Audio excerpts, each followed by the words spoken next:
Assalamualaikum guys. Di kesempatan kali ini saya ingin berbagi tips agar dompet yang kehilangan setelah dihipnotis itu diketemukan kembali.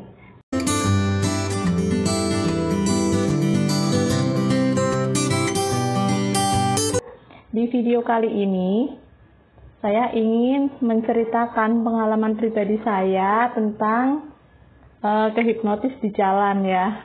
Jadi ceritanya itu saya dulu waktu kuliah tahun 2010, udah lama banget ya guys.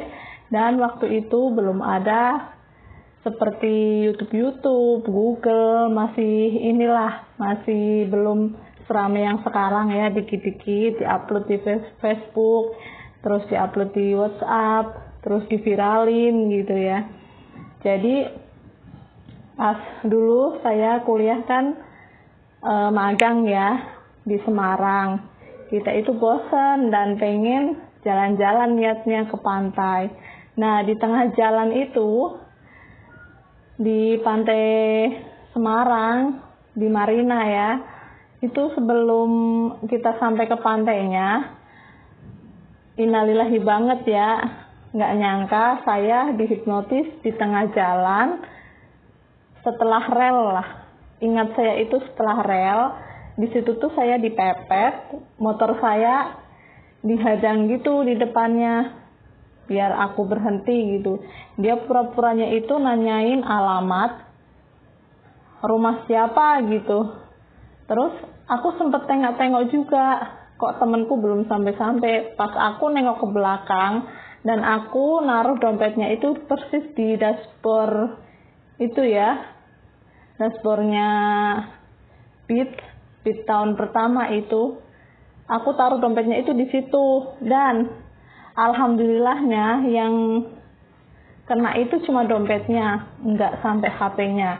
Dan di dalam dompetnya itu ada isi duit, ATM, STNK, SIM, dan kartu pelajar ya. Karena waktu itu saya masih status mahasiswa yang magang di Semarang selama 2 bulan itu. Jadi kita nggak tahu ya daerah situ tuh, pikiran kita kan pengen jalan-jalan ke pantai mumpung masih libur kan. Nah apesnya itu tuh rasanya dihipnotis tuh begitu. Modusnya itu tanya alamat. Setelah kita udah bingung, tengok ke belakang, temenku itu nggak kelihatan. Aku bersama 2 temenku kan, dan dia satu motor, dan aku satu motor itu sendirian. Jadi kan aku mantau juga. Dan setelah 2 orang itu pergi ambil dompetku, ada mbak-mbaknya itu nunjukin gitu loh. Itu temennya tadi yang kesana, bapak-bapak berdua itu. Pas aku nengok, dompetnya itu sudah nggak ada di dalam dashboard itu. Dan baru ku sadari, oh iya ternyata aku kehipnotis setelah mengikuti mbak-mbak itu masuk ke gang. Aku tuh ngikutin aja gitu guys, sama mbak-mbak itu yang nunjukin, itu bapak-bapak itu tadi ke situ loh gitu. Ternyata itu kalau dihipnotis itu kita nggak bisa teriak ya, walaupun itu nyadar. Kita lihat banget itu orang itu ngambil dompet kita. Emang terlihat banget, sampai sekarang itu saya masih ingat gitu. Wajah-wajah bapak-bapak itu berdua itu kayak gimana itu aku masih ingat. Dan setelah diputer-puterin sama mbak-mbak itu, saya kan semakin sadar kan, kayaknya ini orang emang komplotannya dia kali.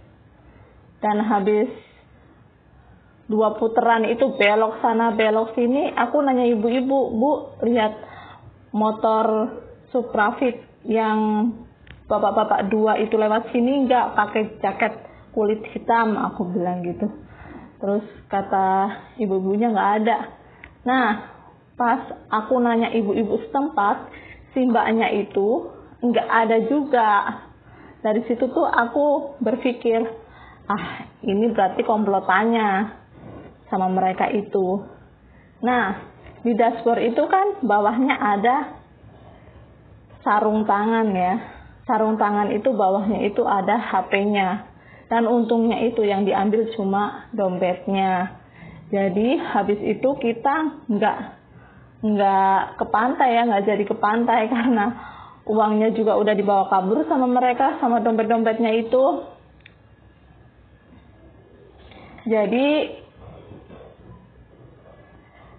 Jadi kita pas melewati Semarang itu kota ya, di panturannya aku kepikiran gitu. Aduh, bagaimana ini? Udah di perantauan, duit juga di situ kan, di dompetnya, ATM juga di situ, SIM juga di situ. Bagaimana ini kalau ada tilangan di tengah jalan? Dan alhamdulillahnya nggak ada tilangan ya di situ. Terus aku saking paniknya itu di Simpang 5 itu kan ada polisi yang mangkal di tenda gitu kan ya. Aku ke situ, aku lapor ke situ, Pak, aku baru kecopetan. Di mana Mbak? Kata dia. Di itu loh sebelum Pantai Marina yang deket rel gitu. Oh, emang di situ banyak ini laporan di situ kehilangan. Dalam hatiku, kok sering laporan kehilangan tapi nggak ditindaklanjutin ya? Apa bagaimana sih? Dan di situ tuh aku dijelasin kalau kehilangan Mbak bisa ke Polsek, urus lapor surat kehilangan, kata dia gitu. Oh iya ya Pak, iya, udah itu aja Mbak, ke Polsek aja dulu ya. Dan saya dengan jawaban di situ, aku nggak puas. Sebelum kos itu kan ada Polda ya, karena saking paniknya dan saking penasarannya bagaimana ini. Kita ke Polda, terus dari Polda itu diarahin dari Polda kan ditanyain, mau ketemu siapa Mbak? Disitulah di interview gini. Aku bilang aku lapor dompetnya kehilangan Pak, karena dihipnotis kayaknya Pak, aku di tengah jalan itu nggak bisa aku teriak gitu. Terus, oh begitu ya Mbak, iya. Tapi nggak ada yang kehilangan lain-lainnya kan, kata dia gitu. Enggak sih Pak, dompet itu, tapi dompet itu tuh ada surat-suratnya dan ada duitnya. Dan kebetulan aku itu masih ngekos Pak, aku lagi KKN di rumah sakit ini ya, aku bilang gitu kan. Terus sama polisinya dianterin lah ke Polres Besar, terus dijelasin di sana. Gimana Mbak, bisa dibantu, kata dia. Aku kehilangan dompet Pak. Dan di situ tuh ada ATM, duit, STNK, SIM. Terus bagaimana Pak? Kalau di tengah jalan ada tilangan apa bagaimana? Terus itu ngurus suratnya bagaimana? Aku bilang gitu kan. Terus kata bapak itu, kalau STNK gini ya Mbak prosedurnya, kamu harus bawa BPKB asli. Kalau enggak, telepon aja yang di rumah, suruh nyebutin nomor mesin di apalah itu di dalam BPKB-nya itu ada tercatatkan nomor mesin. Kalau bisa BPKB aslinya itu ditunjukin Mbak pas pembuatannya, pencetakannya itu, kata dia gitu. Terus gitu aja sih Mbak dari saya kalau buat ngurus surat STNK itu. Kalau SIM nanti bisa dibikinkan setelah lapor ke kehilangan, kata dia, ke Polsek. Tapi jam segini udah tutup karena kebetulan sore-sore itu kejadiannya habis asar ya guys. Jadi Polsek itu sampai jam 12. Nah dari situ kan udah agak lega ya. Terus besok harinya pagi-pagi banget ngurusin ke Polsek. Terus di Polsek cuma bayar 10.000 ya. Dari Polsek sih dari situ nggak ada kabar apa-apa. Cuman kalau di Polsek ini kalau ada yang nemuin nanti kan ditaruh di Polsek, nanti kita kan bisa dihubungin gitu kan niatnya. Pokoknya lapor dulu lah ke Polsek. Setelah di Polsek itu bayar 10.000 udah dapat langsung tuh surat tanda kehilangan gitu. Jadi untuk surat pengurusan STNK itu kita nggak langsung bisa cetak. Ada BPKB aslinya tercetak itu nggak bisa ya. Jadi kita bikin surat kabar atau berita di radio dulu. Surat kabar itu bisa lewat cetak di koran. Jadi kita lapor ke pihak yang nyetak di koran itu, berita kehilangan dari perjalanan sini sampai sini gitu. Kalau di radio ya itu disiarin gitu radionya gitu. Jadi itu untuk mengurus surat STNK-nya itu ya. Kalau SIM kita bisa langsung ke Samsat. Nah, alhamdulillahnya itu kan di dompetnya itu ada surat pengambilan laundry ya. Karena kebetulan waktu itu aku nggak nyuci. Jadi mbak-mbak males nih. Jadi aku taruh di laundry dan jadinya itu 3 hari. Nah, pas aku 3 hari dari kehilangan itu, aku kan berpikir, ya udah nanti dululah, nunggu ini dulu, nunggu ada duitnya dulu, baru nanti ke berita radio atau berita koran, pikirku begitu. Aku ambil baju tanggal 3 hari itu, terus aku bilang ke ibunya, Bu, maaf ini dompet saya hilang, beserta pengambilan laundry itu buktinya.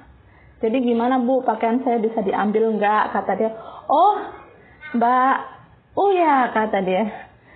Iya Bu, kok tahu? Iya, kemarin ada yang menghubungi ke sini. Ini mbaknya suruh menghubungin balik, katanya nemuin dompetnya. Kan alhamdulillah banget ya guys. Terus aku telepon lah di situ sama yang nemuin itu. Terus dia bilang gini, ya udah ke rumahku aja Mbak, diambil. Ini tapi duitnya udah nggak ada ya Mbak, kata dia. Oh, aku jawab, oh iya nggak apa-apa Pak, soalnya aku memang butuh surat-suratnya, biarin aja duitnya nggak ada. Nah, setelah aku telepon itu, sorenya langsung ku ambil, karena itu kan teleponnya pagi-pagi ya, sorenya ku ambil. Setelah pulang dari praktek itu, aku ke Polda yang kemarin aku laporin kehilangan itu. Terus dia bilang, kenapa Mbak? Dompetnya udah ketemu, kata mereka. Belum sih Pak, tapi aku curiga sama SMS-nya ini. Dia nggak mau nemuin aku loh, sedangkan posisi aku tuh udah nggak ada duit, tapi dia maunya disamperin, aku bilang gitu kan. Terus alhamdulillahnya ada 2 polisi ini yang mengawal kami ke tempat itu. Dan aku nggak ngasih apa-apa ya ke polisi itu. Alhamdulillahnya polisinya ini baik banget, mau nganterin sampai ke tempat situ. Terus orangnya itu gemeteran kan, kok bawa polisi, pikirnya dia kan kenapa gitu ya. Jadi buat jaga-jaga aja ya guys, karena menemui seseorang yang baru itu emang kita perlu jaga-jagalah. Walaupun nggak diapa-apain, yang penting kan kita waspada dulu. Nah, belum ditanyain tuh sama yang nemuin dompet itu sama kita, dia itu udah langsung cerita panjang lebar gitu katanya. Katanya itu nemuin dompetnya itu mau dibuang, terus lihat dompetnya itu KTP-nya orang jauh, dan bapak ini nggak tega kan, terus diambil alih lah sama bapak itu. Terus bilang kan, maaf nih Mbak, duitnya itu udah nggak ada, adanya surat-suratnya. Oh iya nggak apa-apa Pak, emang penting sih surat-surat ini. Kalau kehilangan kan ribet juga ngurusinnya. Iya Mbak, iya makasih ya Pak. Terus aku ngamplopin lah orang itu buat tanda terima kasih ya. Ya gitu guys, singkat ceritanya. Jadi aku ngerasain sendiri di hipnotis itu ternyata begitu ya rasanya. Dan penting banget di dompet kita itu nyelipin nomor yang bisa dihubungi. Kalau suatu saat kejadiannya sama, ya kita nggak ada yang tahu ya musibah itu bagaimana. Tapi kita ambil aja pelajarannya ya. Semoga kita dijauhkan dari musibah bentuk apapun. Semoga kita diberkahkan dalam umur dan rezeki kita. Oke guys, gitu aja ceritaku. Wassalamualaikum.